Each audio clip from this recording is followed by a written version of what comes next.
Okay, after ng 6 na propesiya na topic natin last time, ngayon naman mga kaibigan, narito ay isa sa mga pinaka-topic na dapat natin pag-usapan.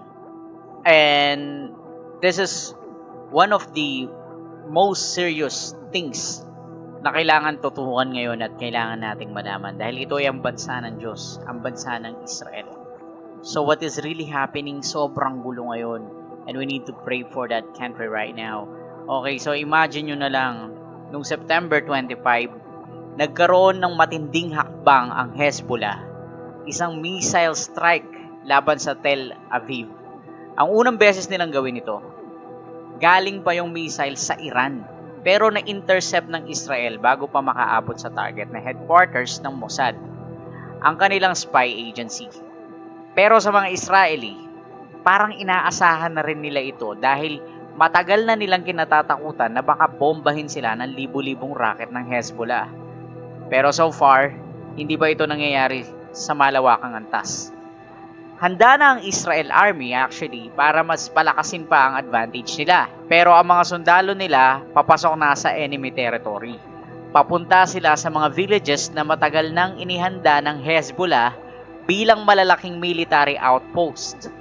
Naging isang mahalagang araw ang September 27 sa United Nations General Assembly. Tinapos na ng Prime Minister ng Israel ang usapin tungkol sa posibleng 21-day ceasefire.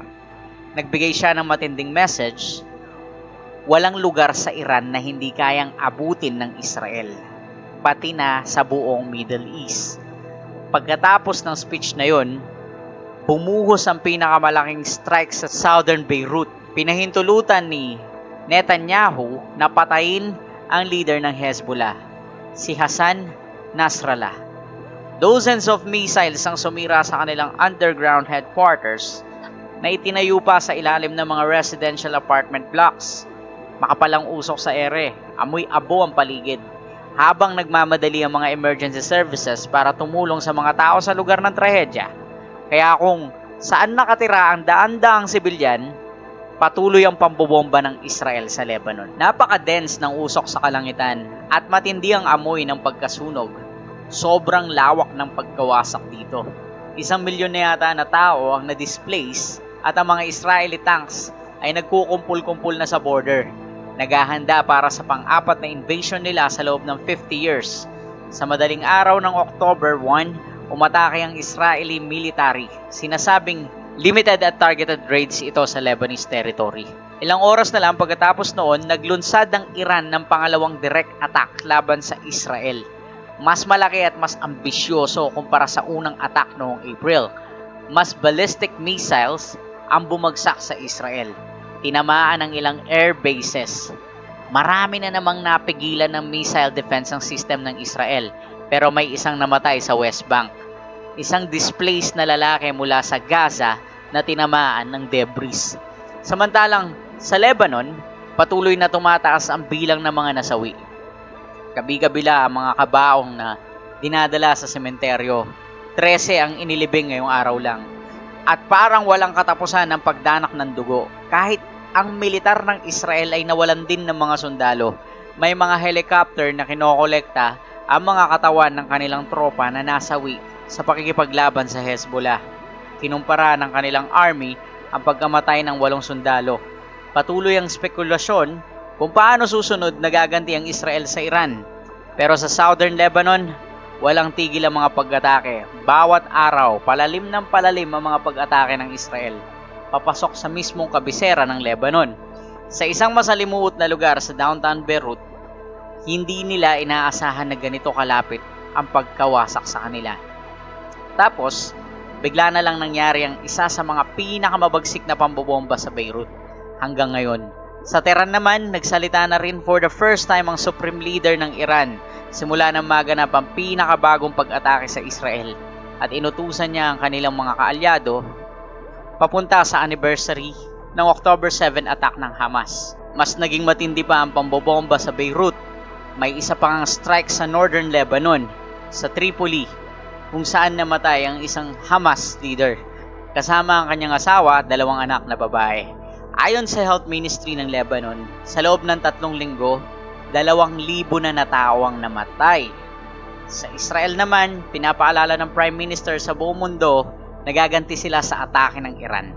At habang papalapit na ang anibersaryo, mas dumadami pa ang pag-atake sa Beirut. Ayon sa army ng Israel, napatay nila ang isa pang leader ng Hezbollah, isang senior commander. Pero tahimik lang ang Hezbollah, walang comment. Isang taon na mula nung nagbago ang Middle East ng tuluyan at ang pagkamatay at pagkasira ay parang araw-araw na lang nagaganap sa region.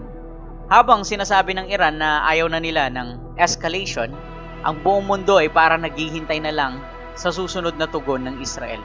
Mukhang tuloy-tuloy na ang cycle ng atake at pagganti at mas tumitindi ang takot na baka magka all-out war na.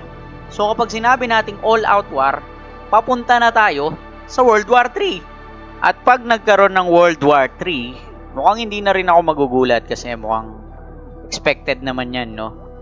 Based naman kasi sa mga nangyayari ngayon sa mundo. Sa Pilipinas nga, tsaka pagitan ng China, lumalakas yung tension eh. So parang di rin naman tayo nalalayo sa kanila.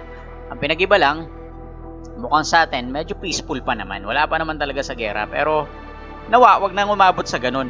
Pero kasi sa mga ganyang digmaan na propesiya na rin yan sa Bible eh. Ang tumitinding tensyon na yan na sa gitnang silangan, lalo na sa pagitan ng Israel, Hezbollah, at Iran. Habang tumataas yung tensyon, mahalagang tignan kung ano ang sinasabi ng Bible tungkol sa mga huling araw din. Ang sabi sa Mateo 24:6-8, nagbabala si Jesus tungkol sa mga digmaan at balita ng digmaan. Sabi niya, maririnig ninyo ang mga digmaan at balita ng digmaan. Ngunit huwag kayong mag-alala. Kailangan muna mangyari ang mga ito. Ngunit hindi pa ito ang katapusan. Ang bansa ay babangon laban sa bansa at ang kaharian laban sa kaharian. Magkakaroon ng mga taggutom at lindol sa iba't ibang dako. Ang lahat ng ito ay simula ng mga sakit ng panganganak. So ipinapakita dito na ang kahulugan tulad ng kasalukuyang sitwasyon sa gitnang silangan ay bahagi ng mas malaking prophecy sa Revelation chapter 16 verse 14 na sinasabing sila'y mga espiritong demonyo na gumagawa ng mga tanda at sila'y lumalabas sa mga hari ng buong mundo upang ipunin sila para sa labanan sa dakilang araw ng Diyos na makapangyarihan sa lahat. Yung mga talatang ito ay nagpapaalala sa atin na habang nasasaksihan natin ang mga ganitong kaganapan, maaaring ito ay katuwang ng mga propesiya na nagtuturo patungo sa mga huling araw. And sa totoo lang, habang ginagawa ko tong vlog, I think malapit na tayo sa last day. Kaya kailangan na natin magprepara at huwag nang magulat sa mga resultang mangyayari pa. Pero hindi ko naman sinabi na hindi na tayo ma-curious at mag-pray pa. Let us all pray for this country and whatever that we can do for this one.